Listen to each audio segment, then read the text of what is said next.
Hello and welcome back to the lab where we take your questions and turn them into experiments. My name is Mitch. And I'm Greg, and what if I told you that there was a list of questions that could make you fall in love with a stranger? Well, it turns out there was actually a study done where they took a specific set of 36 questions, had two complete strangers ask them to each other, and it increased the likelihood that they would fall in love. And obviously, in general, just doing one experiment doesn't prove anything, but we thought it would be awesome to get two strangers in here, force them to do this experiment, and see what happens. So this is what happened. My name is Cam and I'm 24. My name's Emily and I'm 22 years old. I'm nervous about today, to be perfectly honest. I really want to see if the study works. I think it'll be, what if we hate each other or we don't like what we're saying? I think it'll be cool to see if it's effective. Hey, how's it going? Great, how are you? Good, Emily, right? Yes, Cam. Cool. Very nice to meet you. Yeah, nice to meet you too. Are you nervous at all for this? Yes. Yeah, me too. We can just get started. So, the first question. Given the choice of anyone in the world, whom would you want as a dinner guest? Instinctually, I want to say Clint Eastwood. Nice. I would say probably like Neil Armstrong or something like that. I think I would like to be famous, I guess. Not an A-list celebrity or anything like that. Maybe a D-list one where some people would know who you are. You be that guy. I sung to myself on the car ride over here. I was listening to Taylor Swift. Nice. What song? The whole album. Oh, nice. And Fearless, not even her new stuff, so. They're keeping the questions pretty light, as you could see. You used to think I was going to die really young, like in high school when I was angsty. I was like, that's going to happen. But then I hit 18 and I was like, forget that, Emily. You're going to live to 100. You're making the Century Club. I've always wanted to be a good artist. I'd like to be maybe a bit more assertive. Maybe not too much so, though. I don't want to push people into doing anything they don't want to do. My most terrible memory was the morning my sister called me to tell me that my mom had had a heart attack. Yeah, she's okay. Okay, that's good that she's okay, but I can imagine that is terrifying. Yeah, that was a bad memory. She's Yeah, well now? yeah, she's doing well. Okay. She's doing very well. I would say mine would be when my grandma's mind just kind of started deteriorating, because she lived with us for my whole life.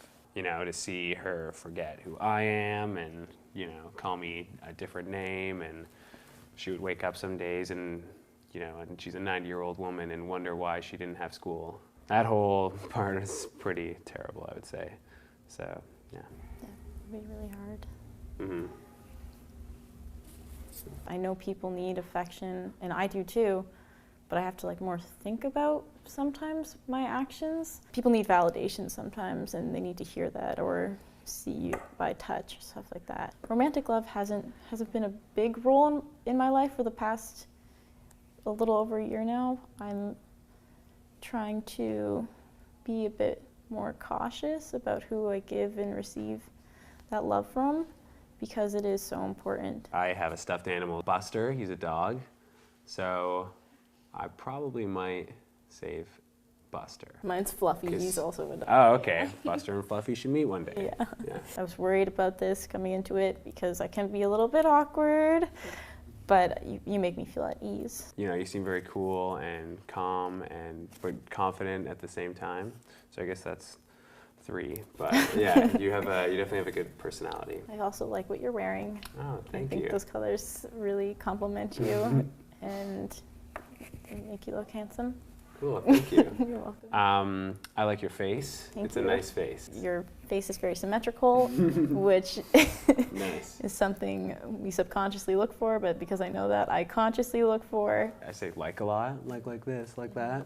But you're very, very well spoken. I actually swear all the time. Nice. I'm trying really hard. Shit, fuck, all right. Curse like a sailor? Yeah. It would be nice to have someone that you could literally say anything and everything, and they would still like you and respect you and not think you're a big weirdo. You have a very, very nice smile. I would definitely make out with you. Okay. Yeah, I was kind of thinking about that, on our break. I was like, yeah, I would definitely make out with him. Yeah, I think he's pretty attractive. We have a lot of things in common, and I like what I like, so it's a good thing. I think it's a good thing that, we can have a lot of stuff in common. I expected it to be a lot more awkward, but it was more just exciting. Yeah. I like you. You're cool. Yeah, thank you. Yeah, it was interesting getting to know a lot about you because a lot of those questions aren't necessarily stuff you'd say right away or even sometimes ever to someone. Would you guys like to see each other again after this? Yeah. Yeah. I would like to see him again. Okay, and if you guys want to, and there's no pressure, you guys can kiss if you would like. Sure. Sounds good. Good